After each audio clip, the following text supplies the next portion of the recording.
Are you out of your mind? Talagang gusto mong ligawan itong Chimay na to? Ma'am, Pepay ang pangalan niya. At oo, bakit? Nililigawan ko talaga si Pepay. Oh my, this is so funny. Tita, hindi ako nagpapatawa. Kaya nga ako nandito dahil gusto kong formal na humingi ng permiso sa inyo eh. Dahil tita, gusto ko talaga si Pepay.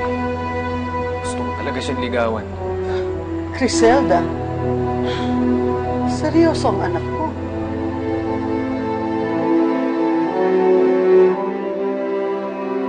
Tita Noreen, hinihintay ko po sagot niyo. Tita, seryoso po talaga ako kay Pepay eh. Gusto ko po siyang ligawan. Ano ba pinakain ng babaeng to sa'yo? Ginawa ka ba niyan? Pwede ba, ma'am? Hintayin niyo muna yung sagot ni Tita Noreen. Alam kong ayaw niyo kay Pepay. Pero wala kayong magagawa.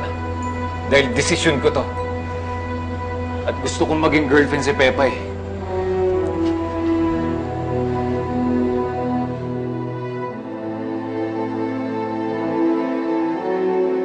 Kung gusto mo talaga siyang ligawan,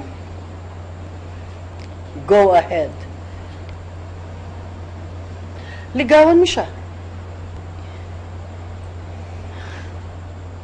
This is unbelievable. No! Hindi ako papayag! Bahala ka! Bahala ka sa buhay mo, Jeffrey! Criselda? Jeffrey, sundan mo yung mami mo. Hindi. Hayaan mo siya. Jeffrey, malinaw, natuto lang mami mo sa interes mo kay Pepay. Pero buhay niyo yan eh. Gusto ko lang malaman mo